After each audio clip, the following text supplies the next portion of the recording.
नमस्कार ओडिशावासी जय जगन्नाथ शुभ सकाळ। आज हूँ 9 जून 2025 सोमवार। आज दिन में टॉप 20 गुरुत्वपूर्ण खबर उपर आसतु नजर पकाइबा। वीडियोटी को शेष पर्यंत देखंतु। किछि समय मध्य जानिपारे आज दिन जाकर संपूर्ण खबर विषय। प्रत्येक दिन नुआ नुआ खबर पर चैनल को प्रथम करी आसीथिले चैनल को सब्सक्राइब करी पाखरे आसुथबा बेल आइकन को दबाई देबे एवं वीडियोटी को गोटे गोटे लाइक निहाती करदेबे। खबर नंबर 1 मुख्यमंत्री बड़ घोषणा। सुवर्णपुर में हेब 4टी नदीगर्भ जलाशय। मुख्यमंत्री मोहन चरण माझी सुवर्णपुर जिला गस्त कर 323 कोटी ऊर्ध्व टंका मूल्यर 56टी प्रकल्पर उद्घाटन और भित्तिप्रस्तर स्थापन करिसेंती। प्रथमे सुवर्णपुर ठारे निर्माण होइतिबा सर्किट हाउसर शुभ उद्घाटन करथिले। एही प्रकल्प गुड़िक मध्य 80 कोटी टंका मूल्यर 11टी प्रकल्प उद्घाटित होइतिबा बेले 244 कोटी टंका मूल्यर 45टी प्रकल्पर शिलान्यास करा जायछि।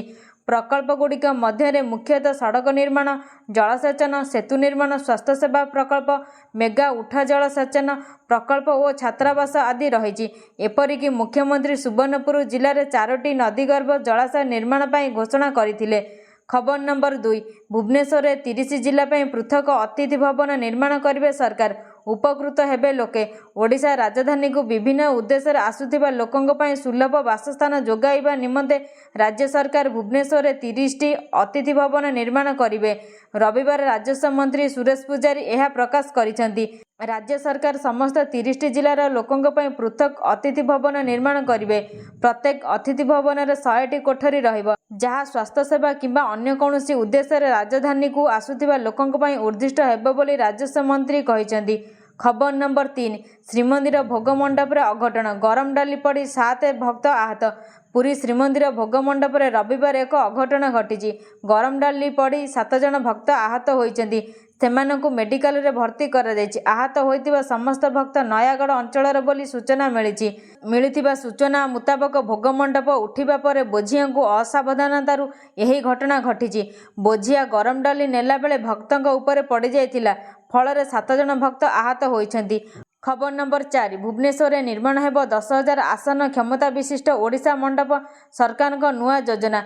राज्यर भित्तिभूमि की आधुनिकीकरण दिगरे एक बड़ पदक्षेप नहीं ओडिशा सरकार आधुनिक स्थापत्य ढांचार लोकसेवा भवन और ओडिशा विधानसभा पाई नूतन भवन निर्माणर महत्वाकांक्षी योजना घोषणा करिसेंती। एथिसहित विद्यमान प्रशासनिक कोठागुड़ी नूतन डिजाइन और रूपांतरण पाई समीक्षा करा जाउछि बोली लोक निर्माण विभाग पीडब्ल्यूडी मंत्री पृथ्वीराज हरिचंदन रविवार सूचना देइछन्ती। खबर नंबर 5 अक्षुण्ण रहिबो भुवनेश्वर सुंदरता। माटी तले चलिबो भुवनेश्वर मेट्रो। भुवनेश्वर में बहु प्रतीक्षित मेट्रो रेल प्रकल्प संपर्क में एक बड़ निष्पत्ति होइछि।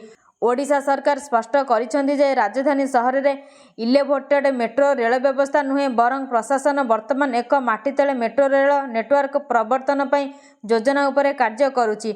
रविवार पूर्त विभाग मंत्री पृथ्वीराज हरिचंदन यही सूचना देइछन्ती। गणमाध्यम को कहवा अवसर में मंत्री जोर दे कहिसेंती जे विभिन्न लॉजिस्टिक एवं शहरी योजना संबंधी चिंता जोगु भुवनेश्वर पई इलेवेटेड मेट्रो रेल को प्रत्याख्यान करा जायछि। खबर नंबर 6 पूर्त मंत्री बड़ सूचना। बदलिब लोकसेवा भवन विधानसभार रूपरेख। बदलिब लोकसेवा भवन एवं विधानसभार ढांचा। एने सूचना देइछन्ती पूर्त मंत्री पृथ्वीराज हरिचंदन। से कहिसेंती नुआ ढांचारे लोकसेवा भवन एवं विधानसभा तैयारी हेब।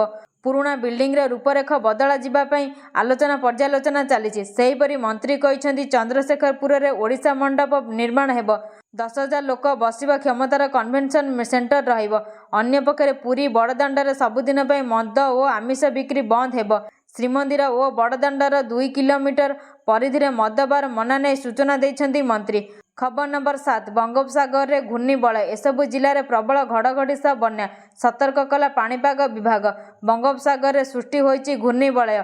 निकटरे 2टी लघुचाप सृष्टि होइतिबा बेले एबे आउ एक लघुचाप सृष्टि होइछि। एहार प्रभाव में उत्तर और दक्षिण ओडिशा रे घड़घड़ी सह प्रबल वर्षा हेबा नै संभावना रहितिबा भुवनेश्वर स्थित आंचलिक पाणीपाग केन्द्र पक्षरु सूचना दिया जायछि। आसंता 13 तारिख पर्यंत विभिन्न जिला को येलो वार्निंग जारी करा जायछि। अन्य पक्षरे आसंता काली 26 जिला को येलो वार्निंग जारी करिछि पाणीपाग केन्द्र। खबर नंबर 8 भारत उपरे जेकोसी आक्रमणर दृढ़ जवाब दियाजिबो बोली कहिले प्रधानमंत्री। भारत उपरे जेकोसी आक्रमणर दृढ़ जवाब दियाजिबो बोली प्रधानमंत्री नरेंद्र मोदी कहिसेंती। संप्रति एक दैनिक संवादपत्र रे सीमापार आतंकवाद प्रति भारतर शून्य सहनशीलता ସୁନିଶ୍ଚିତ ସମ୍ପର୍କିତ ପ୍ରତିରକ୍ଷା ମନ୍ତ୍ରୀ ରାଜନାଥ ସିଂଙ୍କର ଆଲୋକ୍ୟ ଉପରେ ନିଜ ପ୍ରତିକ୍ରିୟା ରଖି ପ୍ରଧାନମନ୍ତ୍ରୀ ଏହା କହିଛନ୍ତି। ଶ୍ରୀ ମୋଦି କହିଛନ୍ତି ଭାରତର ଏହି ଶୂନ୍ୟ ସହନଶୀଳତା ନୀତିକୁ ସୁନିଶ୍ଚିତ କରିବା ଉଦ୍ଦେଶ୍ୟରେ ଆତଙ୍କବାଦୀ ଏବଂ ସେମାନଙ୍କୁ ପ୍ରୋତ୍ସାହନ ଦେଉଥିବା ଅପରାଧୀଙ୍କ ମଧ୍ୟରେ କୌଣସି ପ୍ରକାର ପାର୍ଥକ୍ୟ କରାଯିବ ନାହିଁ। ଖବର ନମ୍ବର 9 କୃଷକଙ୍କ ଆୟ ବୃଦ୍ଧି ଚାଷୀମାନଙ୍କୁ ଆଧୁନିକ ସୁବିଧା ଯୋଗାଇବା ଆମ ସରକାରଙ୍କ ପ୍ରାଥମିକ ଉଦ୍ଦେଶ୍ୟ ବୋଲି କହିଲେ ପ୍ରଧାନମନ୍ତ୍ରୀ। ଭାରତର ଅର୍ଥନୀତି ଏବଂ ସଂସ୍କୃତିର ହୃଦୟରେ ରହିଛି କୃଷି। ଏହା ଲକ୍ଷ ଲକ୍ଷ ଲୋକଙ୍କୁ ଜୀବିକା ଦେବା ସହ ଦେଶକୁ ପରିଚୟ ଦେଇଥାଏ। ଗତ 11 ବର୍ଷ ମଧ୍ୟରେ ପ୍ରଧାନମନ୍ତ୍ରୀ ନରେନ୍ଦ୍ର ମୋଦିଙ୍କ ନେତୃତ୍ୱରେ ଭାରତର କୃଷି କ୍ଷେତ୍ରରେ ଅନେକ ପରିବର୍ତ୍ତନ ହୋଇଛି। ବିହନ ଠାରୁ ଆରମ୍ଭ କରି ବଜାର ଯାଏ ଏହା ଅନୁମେୟ। ଏହି ପରିବର୍ତ୍ତନ ଦ୍ୱାରା ଛୋଟ ଚାଷୀ, ମହିଳା, ନେତୃତ୍ୱାଧୀନ ଗୋଷ୍ଠୀ ଏବଂ ସମବାୟ କ୍ଷେତ୍ରଗୁଡ଼ିକ ଲାଭବାନ ହୋଇଛନ୍ତି। ଏବେ କେନ୍ଦ୍ର ସରକାର ଯୋଜନାରେ ଚାଷୀ ନୀତିର କେନ୍ଦ୍ରବିନ୍ଦୁ ପାଲଟିଛି। ଏକ ସକ୍ରିୟ ପ୍ରଯୁକ୍ତିବିଦ୍ୟା ଚାଳିତ ଆଭିମୁଖ୍ୟ ଦ୍ୱାରା ଆୟ ସୁରକ୍ଷା, ସ୍ଥାୟିତ୍ୱ ଏବଂ ସ୍ଥିରତା ସୁନିଶ୍ଚିତ ହୋଇଛି। ଖବର ନମ୍ବର 10 ଆକ୍ସନରେ ବିସିସିଆଇ ବିଜୟ ଉତ୍ସବ ଲାଗି ଆସିପାରେ ଗାଇଡଲାଇନ୍। ଗତ 4 ତାରିଖରେ ରୟାଲ ଚ୍ୟାଲେଞ୍ଜର୍ସ ବେଙ୍ଗାଲୁରୁ ଆରସିବି ଦଳର ବିଜୟ ଉତ୍ସବରେ ଘଟିଥିବା ଦଳାଚକଟାରେ 11 ଜଣଙ୍କ ମୃତ୍ୟୁ ହୋଇଥିଲା। ଏଭଳି ପରିସ୍ଥିତିର ପୁନରାବୃତ୍ତିକୁ ରୋକିବା ଲାଗି ଆଇପିଏଲ୍କୁ ପରିଚାଳନା କରୁଥିବା ଭାରତୀୟ କ୍ରିକେଟ କଣ୍ଟ୍ରୋଲ ବୋର୍ଡ ବିସିସିଆଇ ଭବିଷ୍ୟତରେ ବିଜୟ ଉତ୍ସବ ଲାଗି ଗାଇଡଲାଇନ୍ସ ଆଣିପାରେ ବୋଲି ବିସିସିଆଇ ସମ୍ପାଦକ ଦେବଜିତ୍ ସାଇକିନା ସୂଚନା ଦେଇଛନ୍ତି। ଖବର ନମ୍ବର 11 ରାଜ୍ୟରେ ପୁଣି ଡରାଇଲାଣି କରୋନା। କ୍ୟାପିଟାଲ ହସ୍ପିଟାଲରେ କୋଭିଡ ନିୟମାବଳୀ ଲାଗୁ। ଦେଶରେ କୋଭିଡ ସଂକ୍ରମଣ ବଢ଼ିବାରେ ଲାଗିଛି। ପ୍ରତିଦିନ ନୂଆ ନୂଆ ସଂକ୍ରମିତ ଚିହ୍ନଟ ହେଉଛନ୍ତି। ଏମିତି ସ୍ଥିତିରେ ଓଡ଼ିଶା ମଧ୍ୟ କୋଭିଡକୁ ନେଇ ସଜାଗ ରହିଛି। ଏହି କ୍ରମରେ କ୍ୟାପିଟାଲ ହସ୍ପିଟାଲରେ କୋଭିଡ ନିୟମାବଳୀ ଲାଗୁ କରାଯାଇଛି। ଏନେଇ ସୂଚନା ଦେଇଛନ୍ତି କ୍ୟାପିଟାଲ ହସ୍ପିଟାଲ ଡେପୁଟି ସୁପରିନଟେଣ୍ଡେଣ୍ଟ ଡାକ୍ତର ଧନଞ୍ଜୟ ଦାସ। ଡାକ୍ତର ଦାସ କହିଛନ୍ତି ଯେ କ୍ୟାପିଟାଲ ହସ୍ପିଟାଲରେ କୋଭିଡ ପାଇଁ ଆଗୁଆ ଆବଶ୍ୟକ ପ୍ରତିକାର ବ୍ୟବସ୍ଥା ଗ୍ରହଣ କରାଯାଇଛି। ଅକ୍ସିଜେନ ସିଲିଣ୍ଡର ପ୍ରସ୍ତୁତ ରଖାଯାଇଛି। ଖବର ନମ୍ବର 12 ପର୍ଯ୍ୟଟନ ମାନଚିତ୍ରରେ ସ୍ଥାନ ପାଇବ ଘାଟିଶୁଳା ଚକରା ଘାଟି। ଭଞ୍ଜନଗର ବିଧାୟକ ପ୍ରଦ୍ୟୁମ୍ନ କୁମାର ନାୟକ ଘୁମୁସର ଇତିହାସର ମୂକ ସାକ୍ଷୀ ଚକରା ଘାଟି ଏବଂ ଘାଟିଶୁଳାର ବିକାଶ ପାଇଁ ପଦକ୍ଷେପ ନେଇଛନ୍ତି। ଆଗକୁ ରଣଘଣ୍ଟାର ମଧ୍ୟ ବିକାଶ ହେବ। ତେଣୁ ବିଧାୟକ ପ୍ରଦ୍ୟୁମ୍ନ କୁମାର ନାୟକଙ୍କ ନିମନ୍ତ୍ରଣ ରକ୍ଷା କରି ରବିବାର ବିଭିନ୍ନ ଅଞ୍ଚଳର ଶତାଧିକ ଗବେଷକ, ଲେଖିକା, ଲେଖକ ରବିବାର ଚକରା ଘାଟି ପରିଦର୍ଶନରେ ଯାଇଥିଲେ। ଏହି ସମୟରେ ଗବେଷକ, ଲେଖିକା, ଲେଖକ ସମେତ ଇତିହାସ, ରାଜନୀତି ଏବଂ ଓଡ଼ିଆ ବିଭାଗର ଅଧ୍ୟାପିକା, ଅଧ୍ୟାପକମାନେ ଚକରା ଘାଟି ଓ ଚକରା ବିଷୟଙ୍କ ଉପରେ ଅଧିକରୁ ଅଧିକ ଜାଣିବାକୁ ଚେଷ୍ଟା କରିଥିଲେ। ଆଗାମୀ ଦିନରେ ଉକ୍ତ ଲେଖିକା, ଲେଖକମାନେ ମଧ୍ୟ ଘାଟିଶୁଳା ପରିଦର୍ଶନରେ ଯାଇ ଗବେଷଣା କରିବେ। ବର୍ତ୍ତମାନ ଚକରା ଘାଟି ଏବଂ ଘାଟିଶୁଳାକୁ ପର୍ଯ୍ୟଟନ ମାନଚିତ୍ରରେ ଯୋଡ଼ିବା ପାଇଁ ପଦକ୍ଷେପ ନିଆଯାଇଛି। ଖବର ନମ୍ବର 13 ରାତିର ସାଥୀ ନବବିବାହିତ ମହୁଆ ମୋଇତ୍ରା, ପିନାକୀ ମିଶ୍ରଙ୍କ ଡ୍ୟାନ୍ସ ଭିଡିଓ ଭାଇରାଲ। ତୃଣମୂଳ କଂଗ୍ରେସର ଏମ୍ପି ମହୁଆ ମୋଇତ୍ରା ଓ ବିଜୁ ଜନତା ଦଳ ବିଜେଡି ନେତା ପିନାକୀ ମିଶ୍ରଙ୍କର 1967 ମସିହାର ବଲିଉଡ୍ କ୍ଲାସିକ୍ ରୋମାଣ୍ଟିକ୍ ଗୀତ ରାତ କେ ହମସଫରରେ ନାଚୁଥିବା ଏକ ଭିଡିଓ ସୋସିଆଲ ମିଡିଆରେ ଭାଇରାଲ ହୋଇଛି, ଯାହା ସେମାନଙ୍କ ନିକଟରେ ହୋଇଥିବା ବିବାହ ଉତ୍ସବର ଏକ ଝଲକ ଦେଉଛି। ଏହି ଦମ୍ପତି ମେ 3 ତାରିଖରେ ଜର୍ମାନୀର ବର୍ଲିନରେ ଏକ ଶାନ୍ତ ପରିବେଶରେ ବିବାହ କରିଥିଲେ।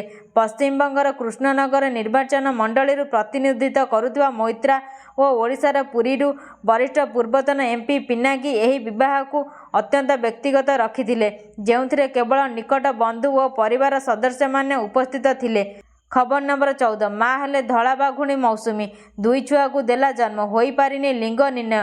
ନନ୍ଦନକାନନ ପ୍ରାଣୀ ଉଦ୍ୟାନରେ ଶନିବାର ରାତିରେ 2ଟି ପର୍ଯ୍ୟାୟରେ 2ଟି ଛୁଆକୁ ଜନ୍ମ ଦେଇଛି ଧଳା ବାଘୁଣୀ ମୌସୁମୀ। ପ୍ରଥମ ଛୁଆ ଶନିବାର ରାତି 9:15 ଏବଂ ଦ୍ୱିତୀୟ ଛୁଆ ରାତି 11:03 ସମୟରେ ଏନକ୍ଲୋଜର 28Bରେ ଜନ୍ମ ଦେଇଛି। ଜନ୍ମିତ ଛୁଆ ମଧ୍ୟରୁ ଗୋଟିଏ ଛୁଆ ସାଧାରଣ ରଙ୍ଗର ଏବଂ ଅନ୍ୟଟି ଧଳା ରଙ୍ଗର ବୋଲି ଜଣାପଡ଼ିଛି। ମା ସହିତ ଥିବାରୁ ଜନ୍ମିତ ଛୁଆମାନଙ୍କ ଲିଙ୍ଗ ନିର୍ଣ୍ଣୟ ହୋଇପାରି ନାହିଁ। ମା ଛୁଆମାନଙ୍କର ଯତ୍ନ ନେଇଥିବାର ଜଣାପଡ଼ିଛି। ଖବର ନମ୍ବର 15 ଗତ 7 ବର୍ଷରେ 226 ମିଲିୟନ ଭାରତୀୟ ଦାରିଦ୍ର୍ୟରୁ ମୁକ୍ତ, ବିଶ୍ୱ ବ୍ୟାଙ୍କ ରିପୋର୍ଟ। ଭାରତ ଗତ 7 ବର୍ଷ ମଧ୍ୟରେ ଦାରିଦ୍ର୍ୟ ନିର୍ମୂଳନ କ୍ଷେତ୍ରରେ ଏକ ଉଲ୍ଲେଖନୀୟ ସଫଳତା ହାସଲ କରିଛି। ବିଶ୍ୱ ବ୍ୟାଙ୍କର ସାମ୍ପ୍ରତିକ ରିପୋର୍ଟ ଅନୁଯାୟୀ 2015-16ରୁ 2022-23 ମଧ୍ୟରେ ପ୍ରାୟ 226 ମିଲିୟନ ଭାରତୀୟ ଅତି ଦାରିଦ୍ର୍ୟରୁ ମୁକ୍ତି ପାଇଛନ୍ତି। ଏହି ଅଭୂତପୂର୍ବ ସଫଳତା ଭାରତର ଅନ୍ତର୍ଭୁକ୍ତିକରଣ ନୀତି, ଅର୍ଥନୈତିକ ସଂସ୍କାର ଏବଂ ଜନକଲ୍ୟାଣକାରୀ ଯୋଜନାଗୁଡ଼ିକର ଫଳାଫଳ ବୋଲି ବିଶ୍ୱ ବ୍ୟାଙ୍କ ଉଲ୍ଲେଖ କରିଛି। ବିଶ୍ୱ ବ୍ୟାଙ୍କର ତଥ୍ୟ ଅନୁସାରେ 2011-12ରେ ଭାରତରେ ଅତି ଦାରିଦ୍ର୍ୟରେ ଥିବା ଲୋକଙ୍କ ହାର 27.1% ଥିବାବେଳେ 2022-23 ସୁଦ୍ଧା ଏହା 5.3%କୁ ହ୍ରାସ ପାଇଛି। ଖବର ନମ୍ବର 16 ନୂଆ ଯୋଜନା, ଝିଅଙ୍କୁ 20,000 ଦେବେ ସରକାର, ଜାଣନ୍ତୁ କେମିତି ପାଇବେ।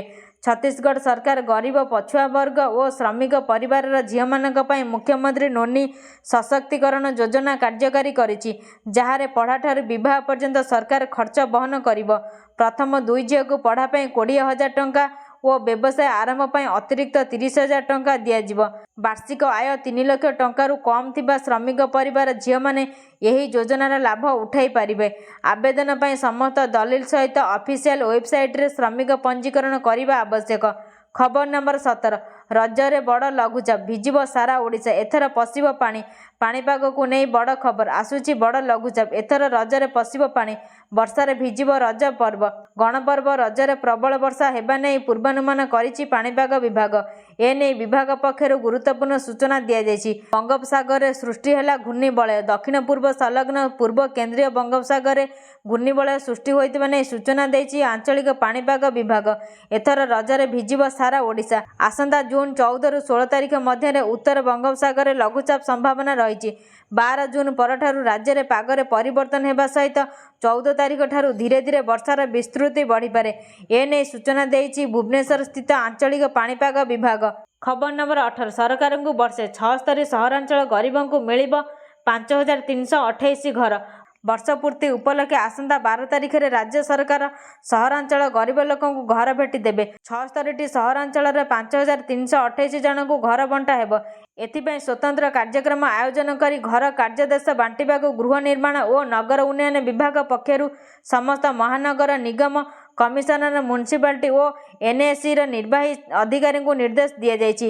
ମାର୍ଚ୍ଚ 20ରେ ବସିଥିବା ପ୍ରଥମ କେନ୍ଦ୍ରୀୟ ଓ ତଦାରଖ କମିଟିର ବୈଠକରେ ହୋଇଥିବା ନିଷ୍ପତ୍ତି ଅନୁଯାୟୀ ସହରାଞ୍ଚଳର ଗରିବ ଲୋକମାନେ ଯେପରି ନିଜ ପାଇଁ ଘର ନିର୍ମାଣ କରିପାରିବେ, ସେଥିପାଇଁ ଏହି ସହାୟତା ପ୍ରଦାନ କରାଯିବ। 5ଟି କିସ୍ତିରେ 2.5 ଲକ୍ଷ ଟଙ୍କା ପ୍ରଦାନ କରାଯିବାକୁ ଥିବାବେଳେ ନିୟମ ଅନୁଯାୟୀ ଏଥିପାଇଁ କେନ୍ଦ୍ର ସରକାର 1.50 ଲକ୍ଷ ଏବଂ ରାଜ୍ୟ 1 ଲକ୍ଷ ଟଙ୍କା ପ୍ରଦାନ କରିବେ। ଖବର ନମ୍ବର 19 ଅବକାରୀ ମନ୍ତ୍ରୀଙ୍କ ବଡ଼ ସୂଚନା, ଏହି ସ୍ଥାନରେ ସବୁଦିନ ପାଇଁ ମଦ ଓ ଆମିଷ ବ୍ୟାନ୍। ପୁରୀ ବଡ଼ଦାଣ୍ଡରେ ସବୁଦିନ ପାଇଁ ମଦ ଓ ଆମିଷ ବିକ୍ରି ମନା। ଶ୍ରୀମନ୍ଦିର ଓ ବଡ଼ଦାଣ୍ଡର 2 କିଲୋମିଟର ପରିଧିରେ ମଦ ବାର୍ ନିଷେଧ କରାଗଲା।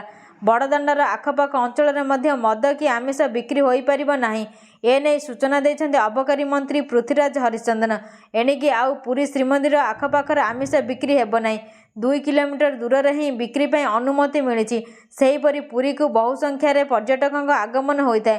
ଦିନକୁ ଦିନ ନିଶା କାରବାର ବଢ଼ୁଥିବା ବେଳେ ଅପରାଧିକ ମାମଲା ବି ବଢ଼ୁଛି। ଖବର ନମ୍ବର 20 ରାସନ କାର୍ଡକୁ ନେଇ ବଡ଼ ଘୋଷଣା, ଏମାନଙ୍କର ରାସନ କାର୍ଡ କଟିବା ଫାଇନାଲ।